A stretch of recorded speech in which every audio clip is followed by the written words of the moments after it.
Whoa, I'm trying to watch the games here. Why is the editor interrupting? Hello everybody, I'm here to briefly explain the change that was made to the scoring system that you can already see in the top left corner. DBDLeague have decided to stop counting points and instead use an objective hierarchy to more fairly decide the winner. From now on, the team that completes the most generators wins. If there's a tie, the winning team will be the one whose killer got the most hook stages, and if that score is tied also, the most individual survivors hooked by killer crown the winning team. Of course, if all of these are tied, the match will be replayed as usual until a winner is found. Enjoy the Halloween event, bye bye. Alright guys, we are back in the Azeroth's resting place for the first qualifier of DBDLeague's All Hallows League. We have the Blight on ARP already trying to transition up towards that top side of the map right there, depending on who you're asking. Yeah, you see the mobility, right? You see the rushes. Like we talked about earlier in Campfire Chat, we talked about how easy it is for Blight to just get around, even on this longer map as well. You have that survivor already trying to hide it out, stealth it out, which is very common, obviously, right? You want to wait it out. You don't want Blight to make you want the Blight to overextend so you can reposition onto those gens, right? Yeah, and we saw a little bit earlier, the Blight was holding the middle of the map, trying to check for survivors crossing into his uncorrupted gens. He didn't see anyone right away, so now he's just checking all of these generators. He knows that he does not have to worry about the top side because they're still corrupted. No, 100%. You see Blight, yeah, transitioning a little bit, right? Being a little bit resourceful, kind of saving those rushes as well. Like as soon as you see, like, you know, the glimpse of a survivor, then you just let those you let those rushes rip. So, and yeah, like you said, corrupt, you know, obviously doing its work, but these survivors look very keen on stealthing out, you know, this timer on corrupt intervention as well, which is, you know, something that is playing it pretty safe.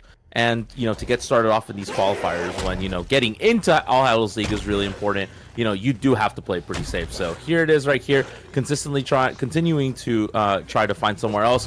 Ran out. You saw the bump right there, wasting just a little bit of time, but corrupt should be up, you know, maybe 10-15 seconds. So, yeah. They're playing this very, very safe. So honestly, this is cool because I like to see like the repositioning. I like to see like the thought process, especially on the survivor side. They're doing a really good job of hiding. But as soon as I say that, you know, Aki, the ace, getting found right there, and 2 rushes, right, and more coming along the way. It should be, you know, pretty quick down right here, unless, you know, we see cracked ace gaming, you know, just like we see in pubs all the time. So. Yeah, and it looks like Ace is trying to keep his chase to the top side of the map. So presumably he has teammates that have already crossed into the bottom side and are working on those generators. The Blight does not have a 4-gen on either side of the map that I can see. So they really only need to break one on each side right now. Yeah, absolutely, for sure. Gonna get the hook right there, and obviously no painters right there. So yeah, this will be interesting to see. We have the brutal strength dying light combo right there, as well as, you know, the classic, you know, all reliable pop, right? You know, always coming in clutch in the future or in the past. You know, obviously, you know, pretty consistently in competitive having a place in the metagame for sure. So, but yeah, we, you know, 100 hours, you know, on the gens right here, continuing to pressure. By this time around, you know, maybe trying to check around to see if anyone is here working on trying to get this save. Nobody home, you know. Blight kind of just defending this hook. You know, at this point, you know, you spend a lot of time going to a gen, popping the gen, patrolling that bottom side of the map, and then you kind of come back in transition. And at that point, you know, you might as well just defend for this, you know, stage 2 for sure. But we find another survivor right here, finding Hale, you know, gonna try to chase it down again, just breaking the, you know, you might be able to, sometimes you might be able to, you know, spend some time breaking these gens, but as soon as we find that hit, great transitions, great rotations from the survivors, getting that hook stage, or getting that hook rescue before we reach stage 2. Yeah, we can see here already how rough it can be when the survivor's hooked in the middle of the map, because the Blight's able to check on his hook, rush over to the top side of the map, rush over to the bottom side of the map, see if there's any gens being worked on, and then come back to the hook. So he's going to go for the tunnel out on the ace, and presumably Ace will try and dive deeper into topside, so his team is free to work on those bot side gens. I don't know if the Ace is the decisive strike player, but maybe that'll buy him enough time to get into main. It looks like he does not have it, so this is rough for the Ace, but they do pop a gen bot side. Looks like 2 gens pop bottom side, which is not quite ideal, but there should be topside gen progress going on as we speak. Yeah, absolutely, for sure. We have Yeah, both of those gens being popped, you know, definitely having, you know, one work pretty well on this side of the map. We are going to get, you know, that easy 15% on that gen, though, for sure. And here comes this arena. But Hale's not healed, so you have to guess right here. But you have to drop the pallet there, and no, unfortunately, not going to be able to make it just yet.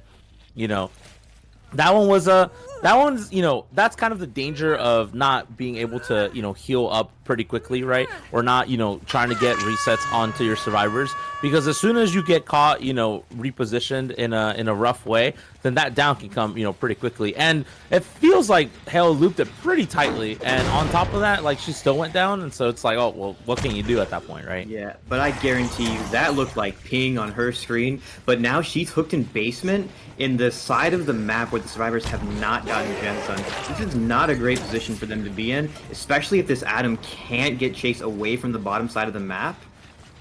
But because the Blight can just stand here, and now he can see if anyone is going to cross over to the bottom side of the map. We do see him rushing around, but I don't think he's going to want to leave. Oh, he gets flared, but he doesn't really need to leave this side of the map. Everything that he cares about is all around here. Yeah, he knows they're going for the save, but yeah, absolutely, and that's kind of the rough part. Oh, there was no collision there. You wanted to see, you know, the bump into the side of the door right there. But yeah, just gonna get the quick hit, knowing that, you know, you have the rushes to kind of make up for the cooldown, and there goes Hell down yet again. Yeah, like you said, the defensive play from this. Oh, what are you doing, man? You shine. They were shining at her bum bum. That's crazy. But but yeah, like you said, the defensive play is so important here, because, like you said, there's a generator being regressed, and there is a survivor on a hook behind you in basement. So there's really no point for you to leave that section, right? And you saw almost the down onto 100 hours, and that would have been really scary to deal with. But regardless, right now, you know, I know you have two survivors around. Maybe you have Ace trying to stealth out or maybe play a different position. However, you know, priority for gens has to be on this side of the map where the shack is. But because there's a gen regressing and a person on hook here and a person injured, there's only one person or maybe two people who can come in and out. But as soon as I say that, you know, getting the full reset, that's kind of what you need, maybe to get this person out of the basement, or maybe being able to tank an extra hit or two so you can get some pressure on these gens done. And that's the 4-gen on this side of the map. So, you know, that'll be really tough. I think maybe the survivors are kind of just banking on the fact that their killer can kind of just pick up the pace, you know, in the second half. So yeah, I stand corrected about that 4-gen being over here. I mean, this is just such a rough position for survivors to be in, because the Blight has full control over everything that's going on here. They do pop the last gen that's on the top side, at least securing maybe a slightly better win con, but this is snowballing out of control so quickly for the killer here.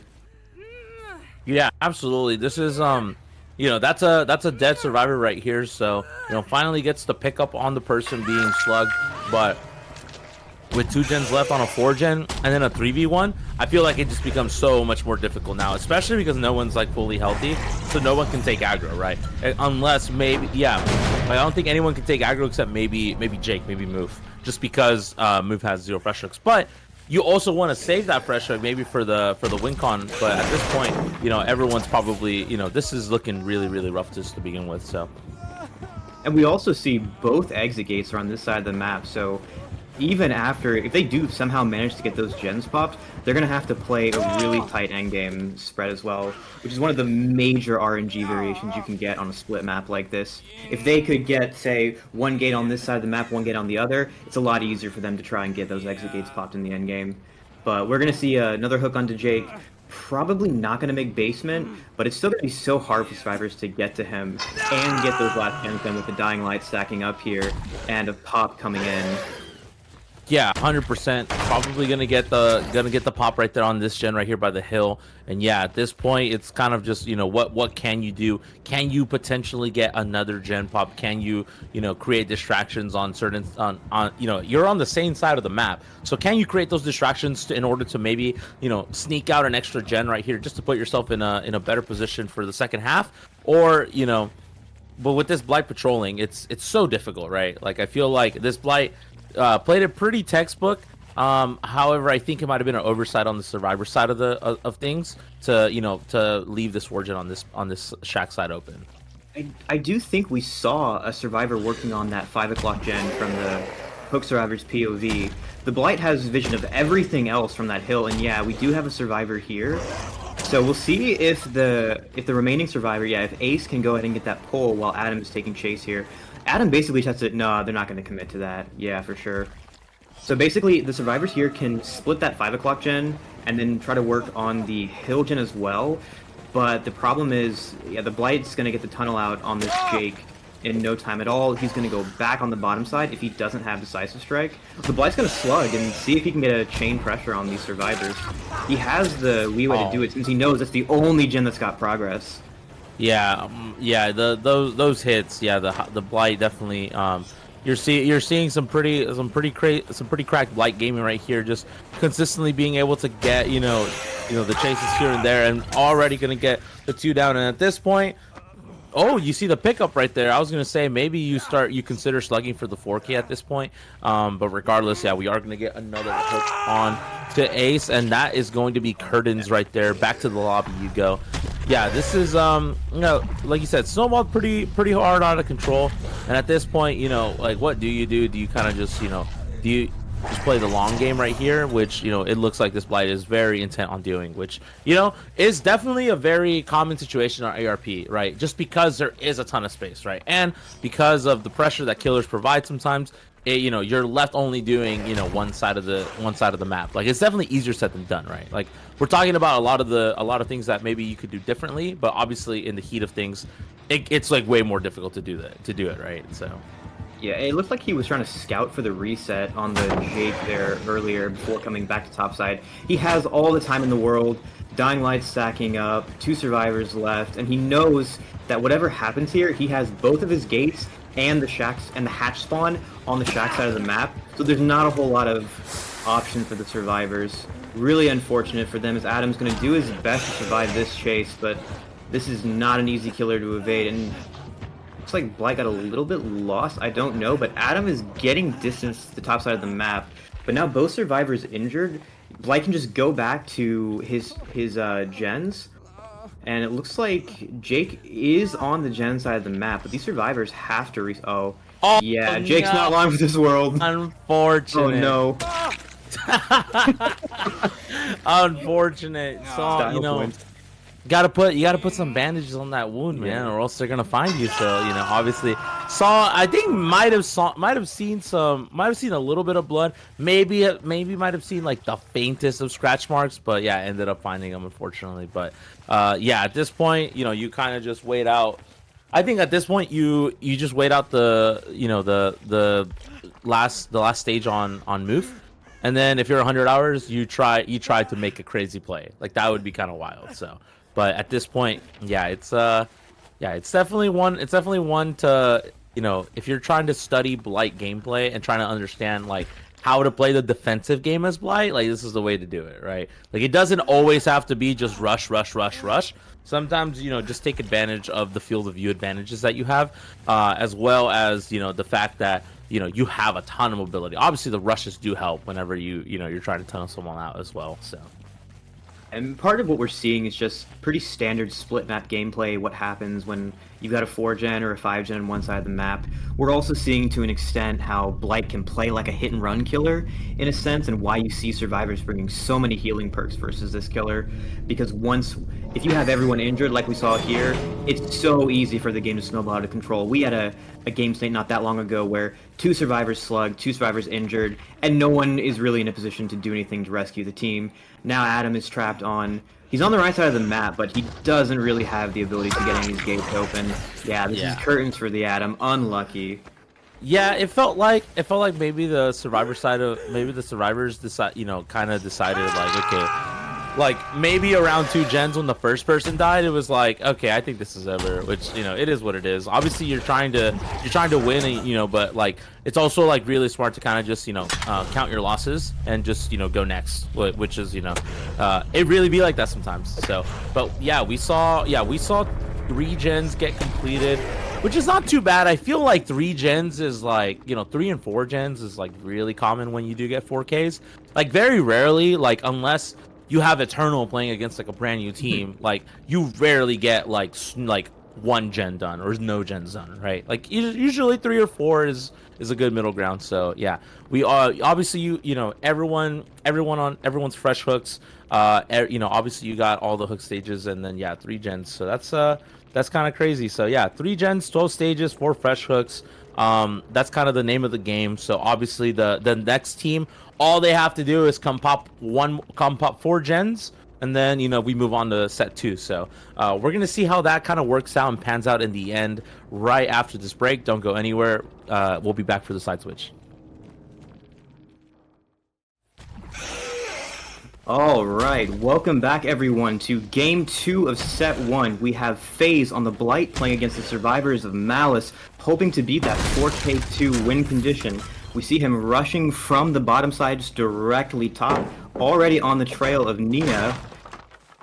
Gonna break pallet right away and take chase. She's trying to get to the middle of the map, it looks like. No, she's gonna stay topside and hope to buy time for her teammates to cross into that bottom side of the map and work on those uncorrupted gens. Chase staying topside as Nia is just burning through these pallets, trying to buy as much time as she can. It's about all you can do against the Blight. And the down goes in immediately. This is very unfortunate for the Nia. Hopefully her teammates have been able to cross into the bottom side while this has been going on. Yeah, no, 100%. You know, obviously, regardless of whether or not you're able to cross, obviously Corrupt is up now, but it looks, you know, these survivors already just way more aggressive, right? Like it feels like sometimes, you know, whether or not, you know, it kind of just depends on, you know, the survivor team you're dealing with, but we do see that Dying Light as well on this side of things. But yeah, just way more aggressive this time around. It was like willing to take chase very quickly. Unfortunately went down, but the good thing is, you know, obviously you are trading that hook stage with the fact that the map is opened up so early, right? You know, the last game, you know, the first half, we actually had, you know, one entire side of the map locked down for the entire corrupt timer. So, you know, now we get the whole map opened up, so the possibilities are endless a little bit. So, and it looks like the Blight does have a... It is a 4-gen, I think, on the top side of the map. So once again, a survivor hooks the middle of the 4-gen. This is really unfortunate. And this Blight is not too interested in leaving that hook because he can watch any survivor approaching, but he does not know that Nancy is here until now. He's going to go for the tunnel onto the Nia. It's so difficult for her to make any distance against this, but she is the dead hard DS survivor, so it will take quite a bit of time for the Blight to actually secure this tunnel onto her. She should be able to get anywhere she wants to go from here, but she's content to just juke out on all of those rushes. yeah, that was actually pretty good. That was not that bad at all, for sure. You are going to get this right here, potentially a dead hard right here. No, gets the pallet. Really good stuff. So able to kind of extend the chase a little bit. And, oh, shouts to my boy Q. Gets done, stupid. Gonna run it right here. Continuing on this loop right here. Great turnaround right here. Great pivot. Oh, my. Yeah. But most importantly, she made it to the bottom side of the map without using either her dead hard or DS, and there's already been 2 gens popped there, so the Blight has to go back to top side. He cannot chase that Nia anymore, and so he's kind of back at square one here. He's going to have to find a completely different survivor to down if he wants to keep up this pressure, because if the survivors are able to pop 1, maybe 2 gens on the top side, then the Blight really cannot play this game out anymore. I want to comment, we are seeing Dying Light again on the Blight. If you were watching last season, you'll remember all of the S tier kills were running Paco's the Weasel and Eruption, and that combination is now banned. So it looks like Dying Light is the alternative to Eruption that killers are favoring on these S tiers. Yeah, absolutely. I mean, I'm not gonna lie. As a caster, you know, obviously, you know, I enjoy all the games, but I'm gonna keep it real with you, man. Well, I like just could hit. I could throw a rock in the online world and hit a team that was running, you know, pop eruption. So, you know, obviously getting a change up, a mix up in terms of what the perk selections are as well is really nice. And like you said, you know, the win condition is actually really close. I mean, remember, you know, popping 2 more gens and that's it. That's the win condition right there. So, you know, they kind of have to, yeah, you have to kind of maintain a situation where, you know, you have to like you have to make sure you continue to buy time for these teams. As soon as I say that, one more gen pops in. You know, we saw the kick on this gen right here, obviously with the brutal strength, but no pop because we spent all that time trying to tunnel out the Nia, who's now fully healed and didn't even use her DS. So like, you know, the efficiency from this team, you know, you could tell that it's a little bit more organized. They're, you know, they're picking out their spots here and there as well. So, you know, we're gonna have to see, you know, what FaZe is gonna do in terms of you know, how he's gonna respond, how they're gonna respond to this, right?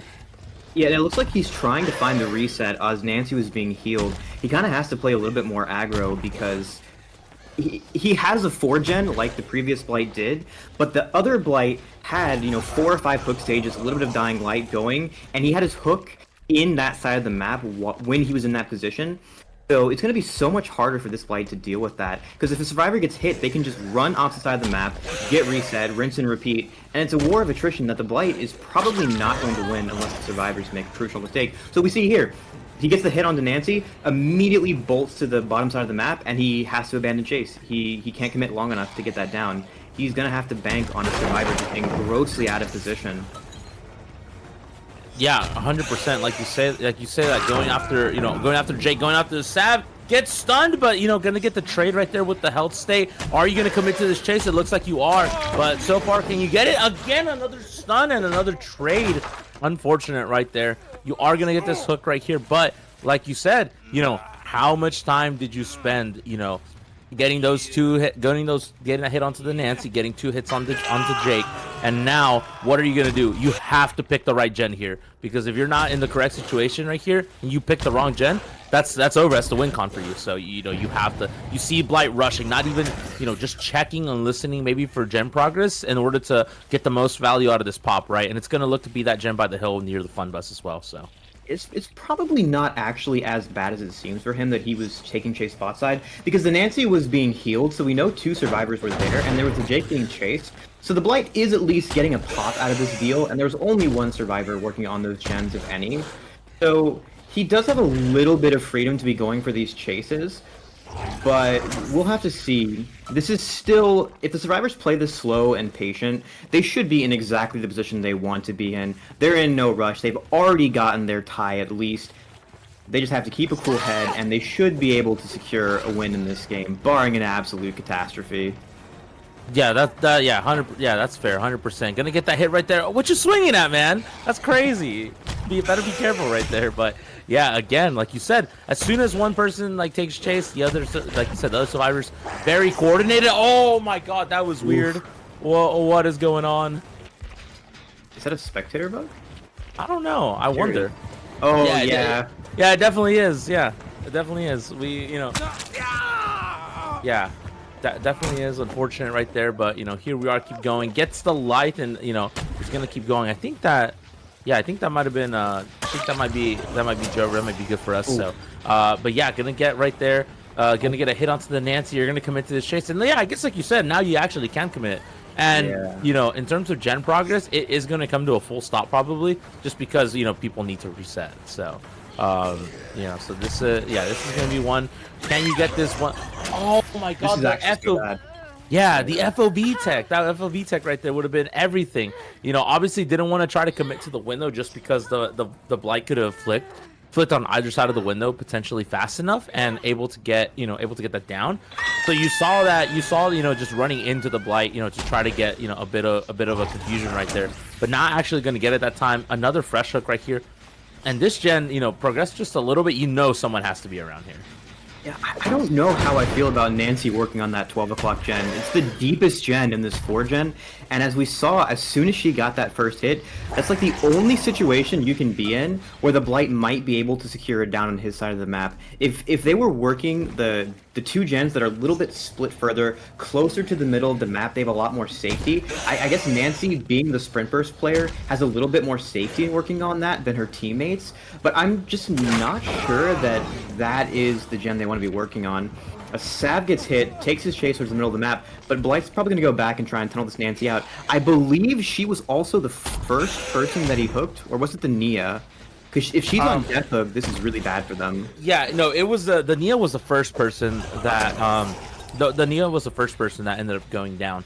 But you know, just a really unfortunate situation, right, for Sav. Obviously, we saw the first, we saw the down onto Sav earlier and getting hit with 2 pallet stuns, and that was the third one that time. So really unfortunate. Definitely not your day. It really do be like that. And here's the progress onto this gen, and there's Nia. That's the balanced landing. Probably no, just gonna actually, you're just confident gaming. Confidently gaming.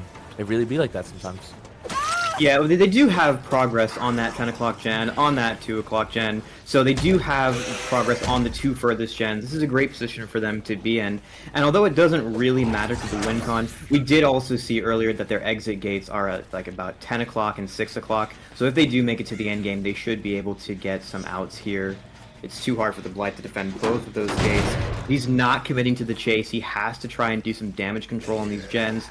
Pop was putting in work on that gen he just kicked, so he really only has to worry about this hill gen. I don't think the survivors are going to want to pressure the generator behind main anytime soon. This is just the best gen for them to be going for. And we're going to see this play over and over again. Drop down from the hill, run away, take the hit, reset off near Shack. He's going to have to commit to one of these eventually. And it might be that Jake. No, I guess it's not. He's just going to go back to this gen. Maybe try and buy a little bit more regression time as we see the survivors who aren't resetting just camping at a safe pallet so they don't get the tag. This is going to be a slow game.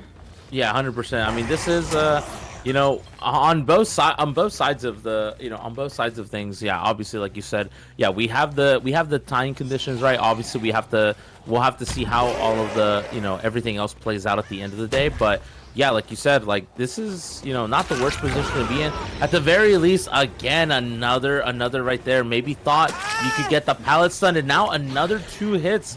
Yeah, this is kind of crazy. I feel bad for Sal. Like someone call them. Check to see if they're okay, because they just got hit through 4 pallet stuns this game already. Like it's the last one was a little late. That one I won't give too much credit, but the first 3, like I feel like come on, we got to cut them some slack. So yeah, that's the tragedy of playing cross-region games. You get hit through things that look absolutely ridiculous on your screen. Yeah, and I'm sure that's what's happening to Sav here. Really unfortunate.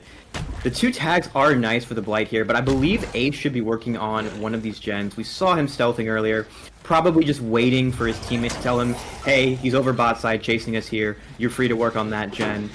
Smart play from the Ace. Pop goes on that gen, and this, so we see him working the opposite gen from the hill. So Blight's going to be going straight here, but the other survivors have to be doing damage control on the opposite side of the map. If Ace gives a tag here, this could be rough. He's probably just going to try and get back to the middle of the map as soon as he can. Ooh. Dodges the flick, but he's running back deeper into the Blight's territory. This could be rough, depending on what his option. Oh, great job right there. Yeah, gets the pallet, just buying a little bit of extra time. And now, yeah, you are going to get a bit of, you might get some kills right here. Wow, great stuff right there. Yeah, and then on the opposite side of things, you also saw the Nia actually get heals with renewal.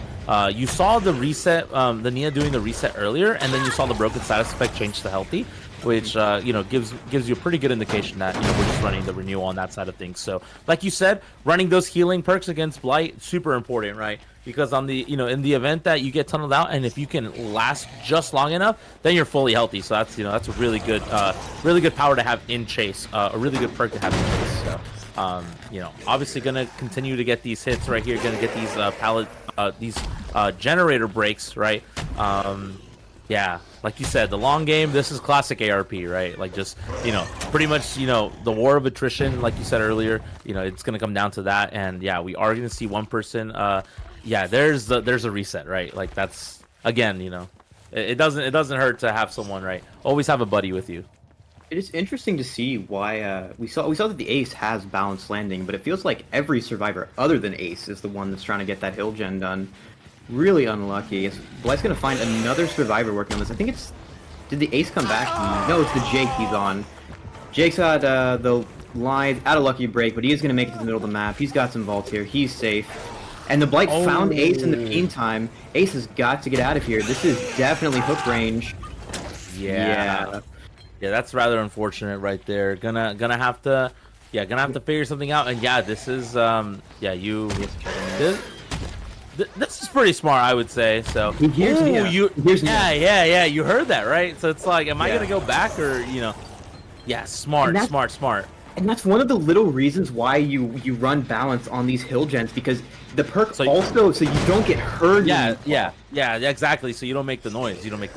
So that's really helpful, for sure. That's like one of the, obviously the exhaustion side of things makes balance so strong, but when you aren't exhausted and you do jump, you don't scream, which is like really good at stealthing out killers on 2 floors, right, as opposed to just 1.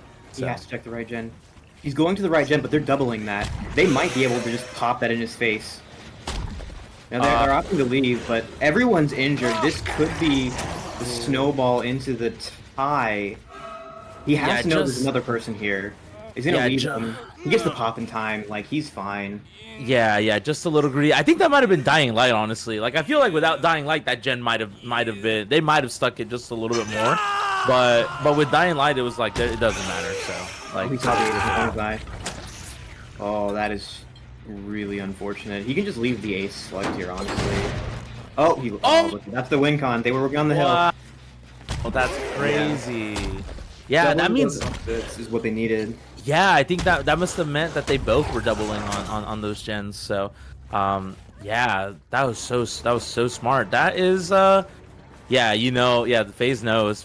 It's like, man, so close. That was a really good position for him too.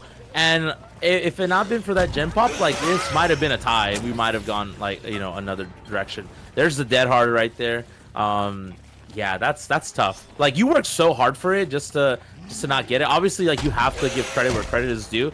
But FaZe played it really well. Stayed patient. Wasn't even overextending a ton. That was just like one oversight right there. Like you saw the survivors double up on that gen, and maybe you thought, okay, this is an overextension on their side of things, but they actually kind of just played FaZe right into their hands. And now for the $1 million question. With the win condition decided, is this the point of the game when Blight players play for clips? Yes, you go for the you have to go for the flicks. Yeah, 360 flicks. Like that's the plan right there. Nah. He's going for bump logic instead. Yeah. So obviously we're gonna keep playing this out, and this is still not the.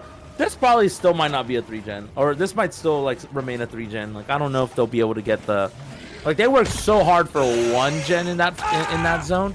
Like, I don't know if they'll be able to get 2, but like you said, regardless, the win condition's over.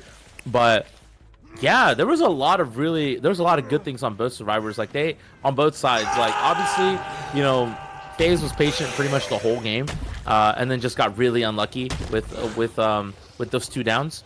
And not guessing correctly that there was 2 people on that other gen. Like, maybe they were playing it safer. But they picked the right time. Like, the survivors picked the right time to all go in, right? Like, it was like an all aggressive thing.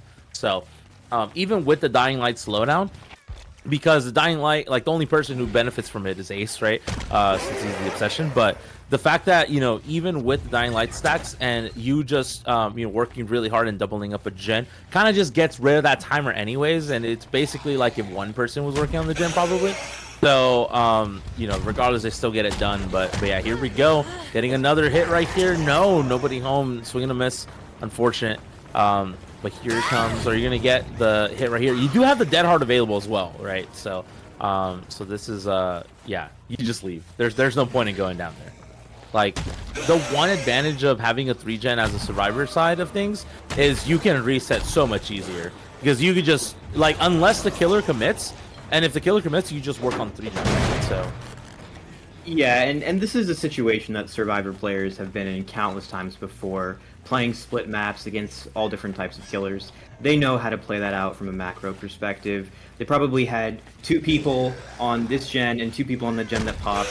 Blight has to pick which one he wants to pressure, but no matter which one he picks, he will eventually lose as soon as everyone got healthy. But at least the remaining 3 gens here are a little bit close to each other. The gen that they did pop most recently was kind of off in Narnia, so this should be a little bit easier for him to hold than the 4-gen, as he drags Jake back into his territory. Kind of wishing he had agitation, but I'm pretty sure that's banned. Yeah, That's a bit Jake anyways though, so I might as it's all good. We'll take it, I guess. But yeah. And then yeah, like the big thing is like that kind of sets the tone for the next set as well, right? Like we're on Mastermind the next set, and again, another killer who can really slow things down a little bit, right? Just because obviously you have the M2, the power, is pretty good. Both sides are willing to play it patiently, right? Like I feel like Malice, if anything, is even more patient, but that's probably a sign of what game 2 will probably look like as well. So yeah, it'll be interesting to see. This game did seem a little bit less chaotic than the other one. So, but to be fair, it was the case that this is the set that Malice wanted. So, at least if you are Void here, you have the consolation of knowing, well, this is the set they wanted. We get our chance to take it back in the set we wanted, and that's what they're going to be looking forward to in the next match. As Blight goes on to Nancy here, not a whole lot she can work with, but this hill does help protect her. Not good enough.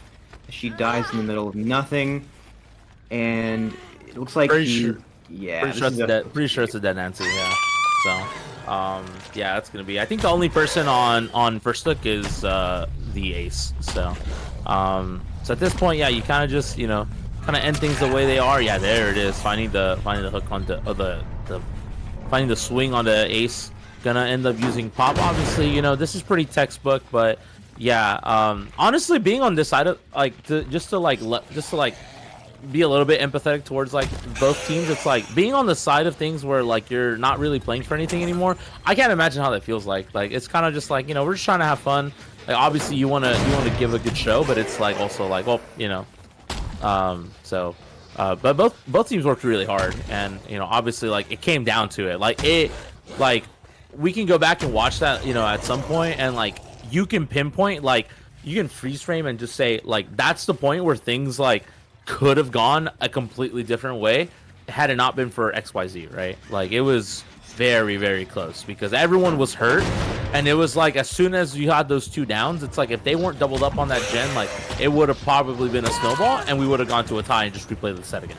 So yeah. For the survivors, playing a match out after WinCon has been decided is a lot to do with morale. Like, you want to make sure that you keep your head in the game for the next match that you play. Because keep in mind, these survivors are going to be playing, most likely the same 4 survivors, are going to be playing against a different killer in the next match. So they want to make sure that they're still, playing seriously. You don't want to just, throw the game after you've lost. Just to also be like, well, we had as close of a match as we could have, even though we lost. Like, keep things going for the next set, which is probably what they're going for here. As this Blight is slugging for the 4K, he does have, like I said, he does have 2 gates on opposite sides of the map. So in a hatch situation, when he goes to kick hatch at Shack, there can be a survivor on the opposite side of the map ready to get that gate going. Now I don't know, because of how long this map is, will Blight be able to rush from Shack to the other gate in time to stop the survivor? I'm pretty sure he should be able to. And it looks like he's confident that he can as well as he goes to hook the ace. And I believe we saw Nia stealthing on the opposite side of the map earlier. I'd imagine she's still there. I doubt she's working on a gen right now. It's probably the Nia. Yeah, I was about to say the Nia slug. So it's like we're good. Yeah. We're good, man. I will say though, slugs travel a lot faster than like I feel like when I play killer, or like when I play survivor, I'm like barely moving. But then when I'm playing killer or watching other people play, I feel like these slugs are like they like injected like blight rush like adrenaline vials on them, and they're just like really fast. And so, but gonna get the 4K, and we finally made it to the end. But it was a great showing for both teams. It was a great showing for both teams. Obviously, we are going to see Malice on their killer take the first set. It's gonna be 4 gens, same number of stages, same number of refreshments, obviously, but like because it was 4Ks all around. But it is going to be 4 gens to 3, and it's gonna be Malice taking the win over Void. It was a long game. We were playing the long game. We were playing very patient, but you know, obviously it's finally done. We are going to move on to set 2, where we're gonna get a side switch and a change of scenery, ever so slightly, because we're still in the Azeroth's realm, but we are going to get set 2 with the Mastermind right after this break. So don't go anywhere. Let's go. Finally, we got the start of set 2. We got Mastermind on the Wretched Shop, this time with FaZe playing against the survivors of Malice, looking to get payback for that first set. Mastermind's coming down to this shack side, does not find a survivor there. He's going to be taking his bounds to the other side of the map, trying to see if he can suss out a survivor near the main building. Not finding anyone so far. We'll see. The survivors do get this good window, so he's going to break that door, make it a little bit less strong as he continues to be on the prowl for more survivors hiding around his uncorrupt gens. He does have a pretty nice 4-gen over here if the endgame goes without one of those gens popping. But the survivors are just going to play this out nice and slow, not wanting to give an early chase if they don't need to. Yeah, no, 100%. Definitely going to, kind of just stealth it out. This is very similar to what we saw last game as well. Oh, wow. What you swinging at, man? That's crazy, bro. We're playing Minecraft out here. Wild. But I will say, up until this first chase right here, I assumed we were pretty much on path to kind of start set 2 the way we started set 1, because set 1 started really, really slow. But now, finding a survivor right here, going to get everything started. That looks like that was bounce landing. So yeah, that was. You heard no noises, and even after the first rush, he was a very fast boy. So you already know that must have been the bounce landing right there, coming in the clutch. And at that point, FaZe is just like, I'm not even gonna deal with this. I'm dropping chase. Yeah, he's got to come back and check on this 4-gen over here. No point in chasing Ace over by Shaq if he doesn't need to. Does immediately find the Jake. Chase is happening this time in the gens. This is not a great palette to play, and as I recall, this is going to be some ping for Sav. He was getting hit through some pretty suspicious palettes last game. Maybe he'll get hit by these again. He's going to play the tree, gets grabbed, and he's going to try and take Chase over to Shaq, away from those corrupted gens. See if Wesker will commit to him now. Does he have this window? He does. Oh, the light's so good. And he threw that Sav has been traumatized the last game. He's like, throw pallets 30 seconds early. I don't care, man. I'm not going down here. No, that's actually... Oh, that would have been really unlucky if we saw that miss as well. So you see the mind games right here. Again, quick pallets, at this point, though, if you are able to get, some work done. Oh, that's unfortunate. Yeah, rather unlucky, but... Yeah, honestly, I'm not gonna lie to you. Yeah, I respect Sav for just like pre-dropping those. Like those were comp pre-drops right there, if I do say so myself. I mean, when you play on ping, you kind of have to. Like, he learned his lesson from the first game.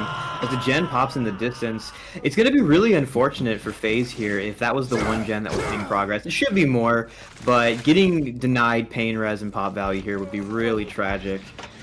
Oh, they are. Yeah, they are pounding out main. But that's going to lose most of its progress. Probably going to go back down to about half once this gets popped. Is this a pre-dropped pallet? Yeah, it was one that Sav pre-dropped. Oh, the needle left. Okay, yeah. Yeah, Sav pre-dropped like 3 or 4 pallets probably. Like it's, obviously God pallet's gone in Shaq, but it's all good. Like, against Wesker, sometimes Wesker can kind of just play around God palette anyways. If you shift your red light in a certain way, maybe force a bad vault or something. So like regardless, it's probably fine anyway. So. Kind of a 1-for-1. Let's go. Yeah, 1-for-1 unless this is like a I was about to say 1-for-1 unless it's like maybe like a different like a dead heart or something. I'm not even sure if like that's like allowed right now, but regardless, it's still this is still the the tunnel out onto Sav, and obviously leaving 555 on the ground is actually really helpful for FaZe, just because you're not dealing with the fact that you have you have 2 people out of commission basically. But you are gonna need to drop this pallet pretty soon. Oh no! So unsafe with pink, but he does have DS.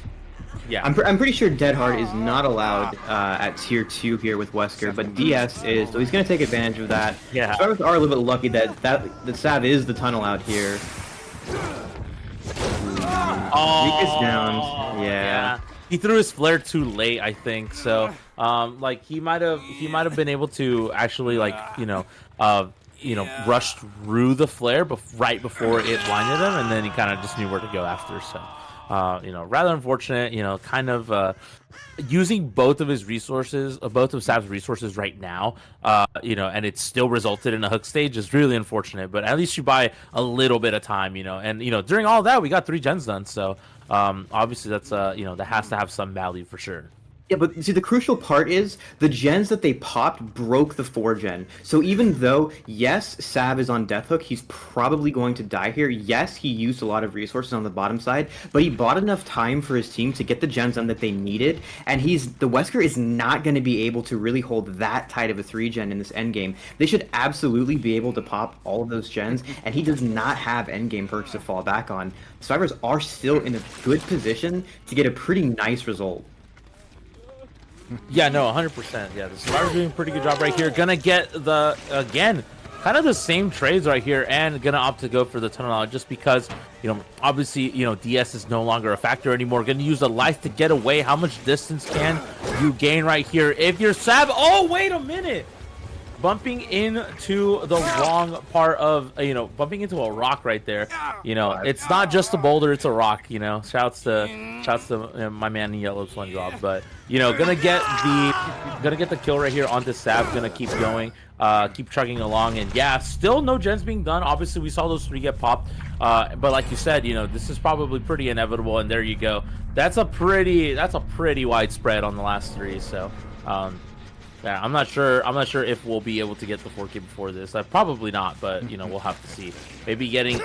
Oh, hi. Oh, wow, that was yeah, that was really that was like the most ace thing that that is an ace moment for sure. Gonna get the hook right here. Unfortunately, yeah, that's right. Pop, yeah, use your pop. Get the hook, use your other pop on another gen, maybe a pain res, I don't even know, but yeah, it's yeah. Ace is just subscribing to the T-Rex school of killer. If you're not moving, they can't see you. Yeah. Oh, so there's another rule. So, if you are moving but you turn your camera around, if you can't see them, they can't see you. So, it's that's the classic right there.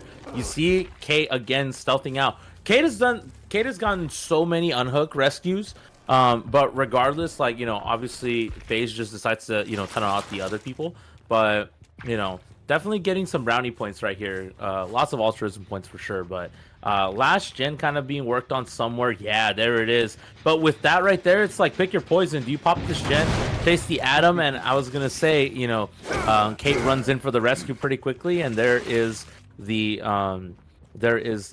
hook save, but he's gonna look to opt to try to go for the ace right here. Who did you find? I think you did find the ace. Adam back on a different gen right here.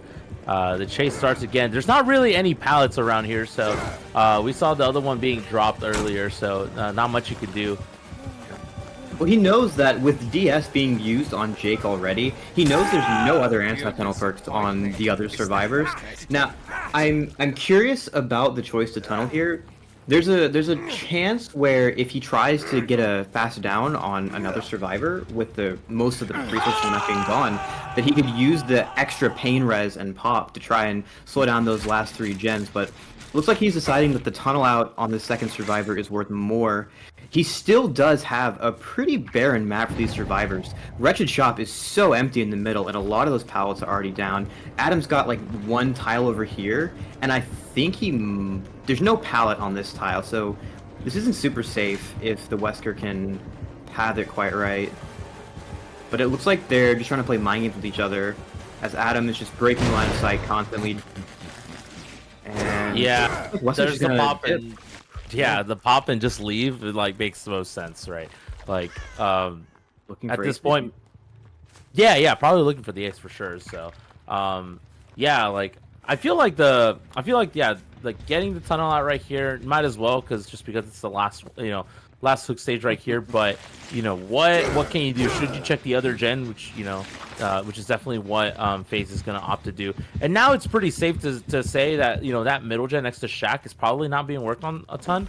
but yeah, we're just gonna have to see what the thought process here. Ace is kind of chasing letting Wesker chase him into the zone where the Atom is, but that's a bad vault right there. Right into the Z wall.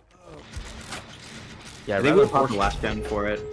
Yeah, and the gates are pretty far away from each other. Like they should definitely be able to get one out here and possibly a second. If they're patient, they can just have one survivor on each exit gate and wait until they're in position to start pressuring them. And then there's not a whole lot the Wesker can do. It's, you know, far enough away that you could just start running to. Oh, they already have that gate open. He was sitting on that gate when that last gem popped. Yeah, these survivors were definitely coordinated on that play. Very clean. We've got a 2K6, 2 freshes.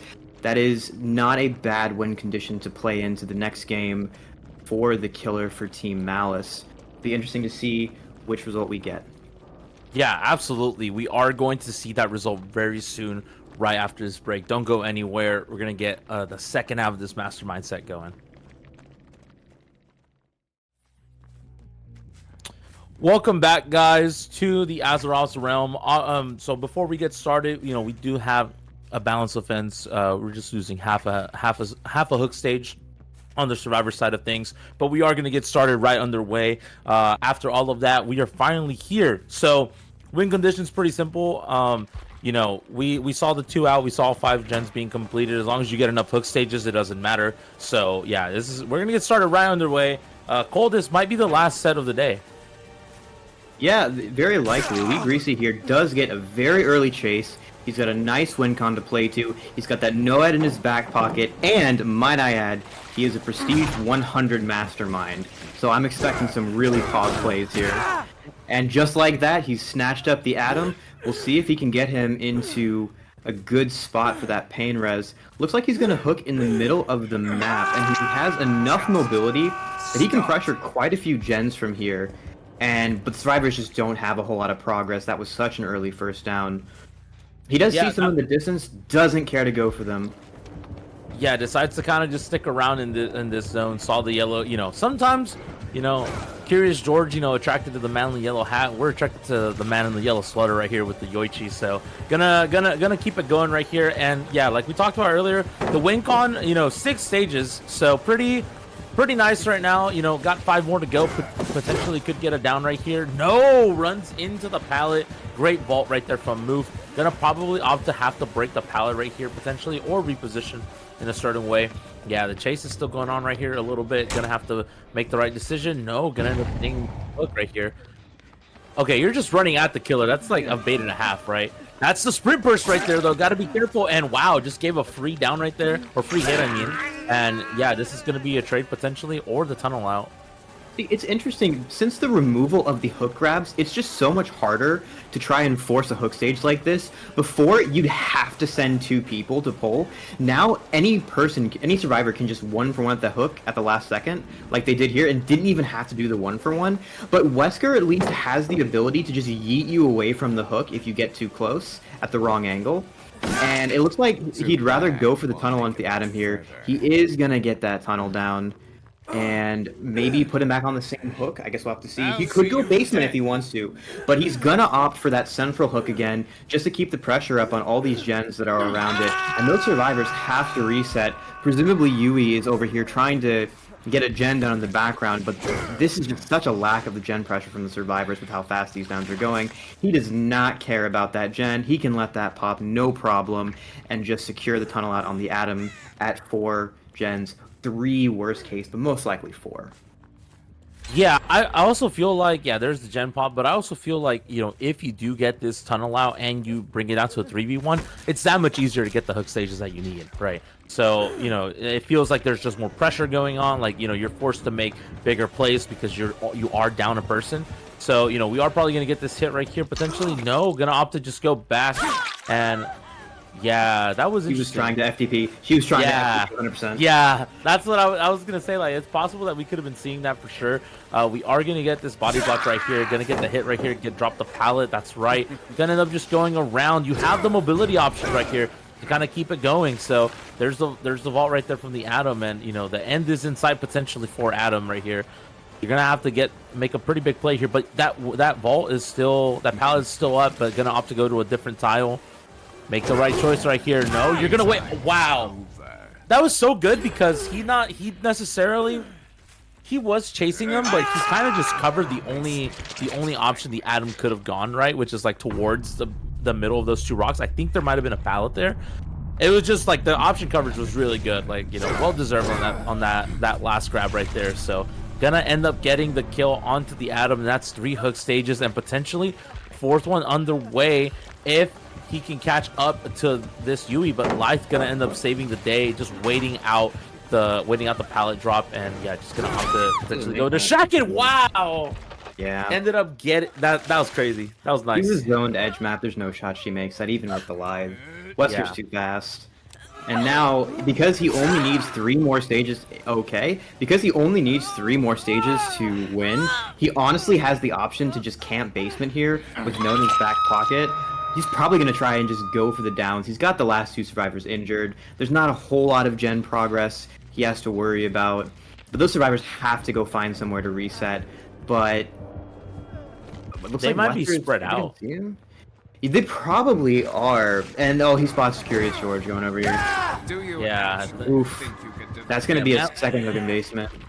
Yeah, that man with the yellow hat. At this point, yeah, it just feels inevitable, right? Because either one, as soon as they go into stage 2, then that's it. That's the win con. So, but regardless, I mean, just like you said, P100 Wesker, like, you knew that the hours were there, and you know there were certain, like, it felt like he got a ton of value off of every single M2.